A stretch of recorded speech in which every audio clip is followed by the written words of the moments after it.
Hey guys, it's Anime Caveman. Today I'm going to be reviewing the second episode of Goblin Slayer.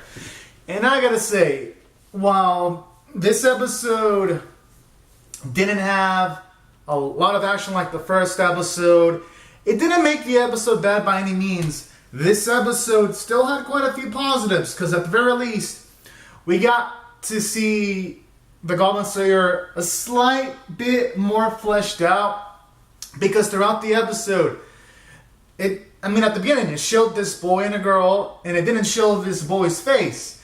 And this episode seemed to imply that Goblin Slayer's family, or at least his older sister, was killed by goblins, because midway in the episode, when Goblin Slayer started to talk about how would it feel if your family was killed before your eyes and your sister, there were like specific images, and there was like this boy crying, and then it really seemed to give off the vibe that Goblin Slayer, the reason why he hates them so much is that they murdered his family and he wants payback, and that's why he's so cold, and that's why he enjoys this kind of stuff, and that's why he pursues missions in killing goblins no matter what kind of pay he gets for vengeance. And you know what? I like that.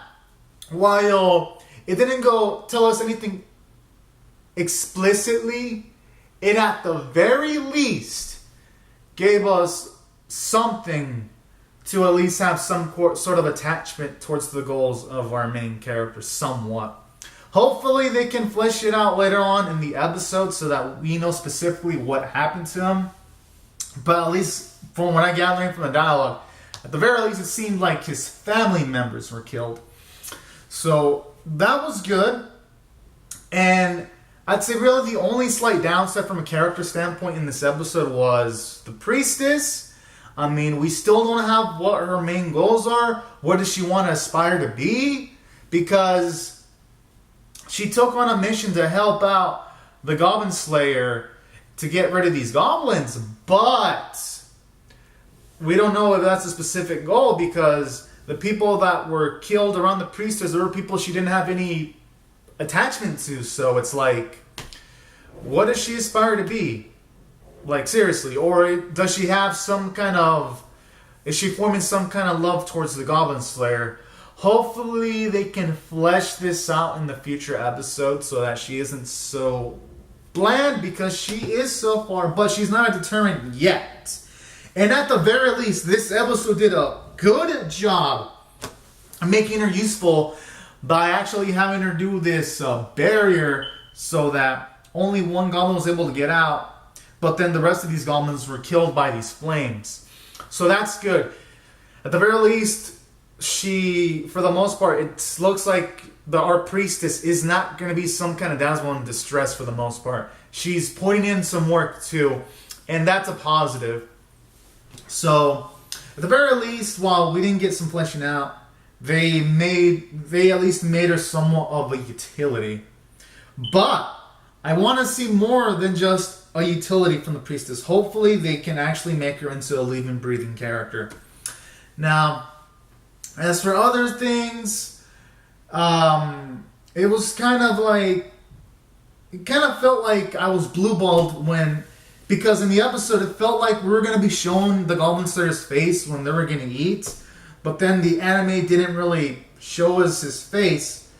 And it's like, if you want to feel, at least for me, I want to feel more of an attachment to the character. And seeing his face could be the first step of it. So that kind of peeved me a little bit. It wasn't really such a big negative, but it sort of did peeve me just a slight bit. So that could be an issue if anime continues doing that. But for now, I'm just going to assume that they're going to show his face later on. And as for other things that the episode did well, I gotta say, I did like how in the episode, at the very least, they're starting to, at least in the close-up scenes, draw his armor. But in the far distance, the CG is still an issue because it looks like some kind of shitty PS2-like graphics when it's a distance shot.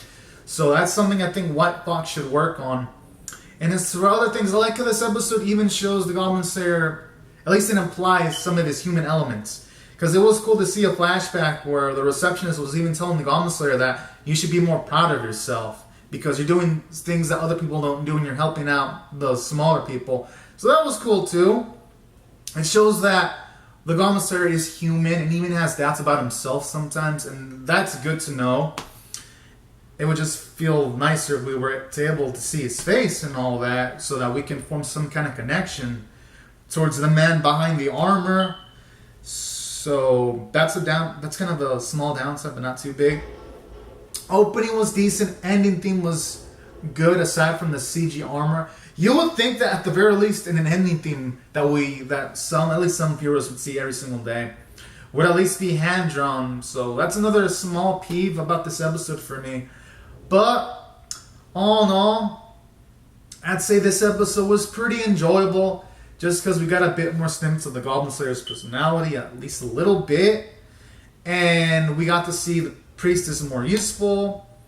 The animation when it came to the goblins being destroyed, even though it was a small amount, was pretty good. And we got to at least hear that there's more to the world than just goblins. There's trolls and dragons. And I also feel like a giant-ass blue ball, too, when it's like the Goblin Slayer won't take on any other mission. He's just going to take on Goblin Sweats, and it just feels like the anime sealing itself off from being possibly more interesting, not showing some of the other things that go on in the world, but who knows? Maybe they can make the goblins much more deadlier later on because it's implied that they're not the deadliest creatures, and maybe that can up the tension level a bit more in future episodes. So I'm going to hold my thoughts on that towards maybe until the end of episode 12. Then I'll come back to you. But all in all, though, this episode did good. I liked it. And I also liked the farmer girl and the interactions with the Goblin Slayer, too. How he just has all these cold, calculated responses. But I like how it shows you how calculative he is, like when he checks for goblin footsteps just to be safe. I like that. And yeah, so these are my overall thoughts about the episode. Oh, and the music was good. Almost forgot to mention that. So anyways, guys, comment down your thoughts on the episode below in the comment section. Rate the video. Subscribe if you want to see more reviews. And I'll see you guys later. And as for the CG armor, let's just hope White Fox improves the rendering because that's really the only thing that looks visually ugly at times. So right later. Alright, guys. Later. Bye-bye.